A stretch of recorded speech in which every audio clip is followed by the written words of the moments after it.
মৌলানা সাদ ও নবে অশিক্ষিত মুদ্র দল হল তোমরা তো আবার হিন্দি বুঝাই না এখন তোমরা বাংলা ভাষায় আমি তোরা বুঝাই প্রধান নেতা হইল সেটা কইছি বুঝছনি বাংলা ভাষায় তোরা বুঝবে ও বাংলা ভাষার ও হযরত মৌলানা সাদ ভিডিও তোমরা শুনো তোমরা বাইটা বলতে কিতা কয় শুনো তাই না শুনিও কারণ তোমরা তো এর আগে কইয়া আর সেটা বহুত কিছু কইছো কিন্তু এখনো যতকে ভিডিও বানাইছো হালকা ভিডিওর বাচ্চা তোমরা কইয়া ও ভিডিও গু শুনো শুনিয়া তোমরা বাড়ি তোমরা বাহরে জিকাই বলে ও মুল্লাই কিতা কই কেন হাসাওনি বুঝছনি কিতা কইছি ও শুনিরাও ভিডিও গু এই নতুন ফিতনাবাজ যে দলটা তাবলীগের ব্যাপারে আবির্ভাব হইছে এই দলের প্রধান নেতা হইল হযরত মৌলানা সাদ সাহেব। হযরত মৌলানা সাদ সাহেব তো রসুলের বুল ধইরেই সমাজে পরিচিত হইছে। রাসূল বলেন একভাবে আর ইনি বলে আরেকভাবে। এমনকি আল্লাহ কোরআনে বলেন এক কথা, উনি এর বিরুদ্ধে উনার বক্তব্যে বলে আরেক কথা। সাদ সাহেব বলেন ইউসুফ আলাইহিস সালাম আল্লাহর দরবারে শাস্তিযোগ্য অপরাধ করেছেন। শাস্তিযোগ্য অপরাধ মানে বেগুনাহ না গুনাহ? মুসা আলাইহিস সালাম আল্লাহর দরবারে শাস্তিযোগ্য অপরাধ করেছে। এমনকি সাইয়্যিদুল মুরসালিন খাতামুন নবিয়্যিন শাফিউল মুযনিবিন মুহাম্মাদুর রাসূলুল্লাহ সাল্লাল্লাহু আলাইহি ওয়াসাল্লাম আল্লাহর দরবারে শাস্তিযোগ্য অপরাধ করেছেন। সাদ সাহেবের উক্তি মতে নবীগণ গুনাহগার। সাদ সাহেবের উক্তি মতো নবীগণ গুনাহগার, আর আল্লাহর ঘোষণা মতে সমস্ত নবী বেগুনাহ। সুতরাং এই লোকটা আল্লাহর পক্ষেই কথা বলে না আল্লাহর বিরুদ্ধেই কথা বলে? যারা আল্লাহর বিরুদ্ধে কথা বলে, নবীগণকে অপরাধী সাব্যস্ত করে, এরা আলেমদেরকে তো বলবে এই আলেমদের কথায় তবলিগ চলবে না, তবলিগ চলবে জালেমদের কথায়। এই ধরনের যত আল্লাহ বিরোধী রাসূল বিরোধী বক্তব্য সাদ সাহেব দিয়েছেন, এর মধ্যে আরেকটা বক্তব্য হলো, এই বক্তব্যটা আমি উদ্ধৃতি দিয়েছিলাম কোন এক সমাবেশে।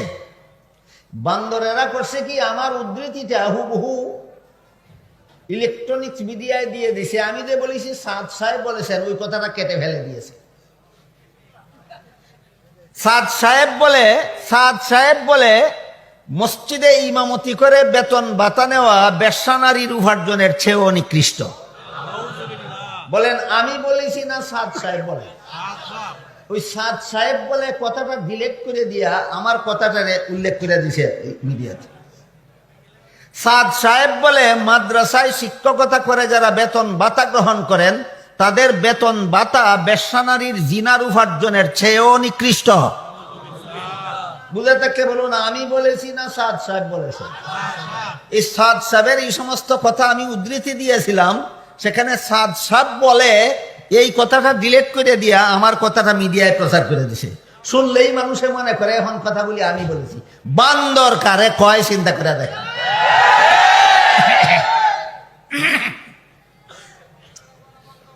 সাদ সাহেবের এই সমস্ত আল্লাহ বিরোধী রসুল বিরোধী উক্তির বিবরণ দিয়া আমাদের সময়টাও নষ্ট করতে চাই না, আর আপনাদেরকেও বিরক্ত করতে চাই না। শুধু রেফারেন্সটা এই জন্য দিয়েছি যে সাদ সাহেব আলেমদের কথা মতো তবলিগ চলবে না, জালেমদের মতো কথা মতো তবলিগ চলবে। তো বলতেই পারে যেই লোক আল্লাহ বিরোধী কথা বলতে পারে, যেই লোক রাসূল বিরোধী কথা বলতে পারে, এই লোক তো আলেম বিরোধী কথা বলতেই পারে।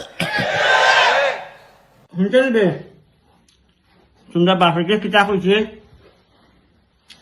এর বাদেও তো তোমরা বাপর না যায় আওলাদ লাগে তোমরা লাগে তোমরা ভিডিও বানাইয়া আল্লাহ আমার বাস স্ট্যান্ডে সাহেবের বেজ্জত করায়।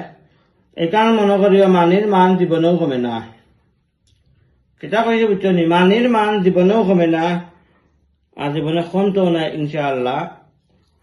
ভিডিওকে ভালো দুদিন বেশি বেশি করে শেয়ার করিও। আর আরো তোরা ইন্টারনেটে তো প্রচুর পাইবাই সাদ সাহেবের বিষয়ে, আরো জানো স্টাডি করো, ফাইলে নিজের মন খান বুঝাইও রে গুলামর হুয়াইন, বুঝছো নি? নিজের মন খান বুঝাইয়া ফারো দুদিন ভাই আইও।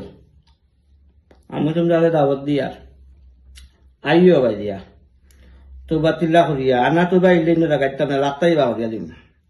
তোবা তিল্লা করিয়া ভাই আইও কইয়া দিলাম।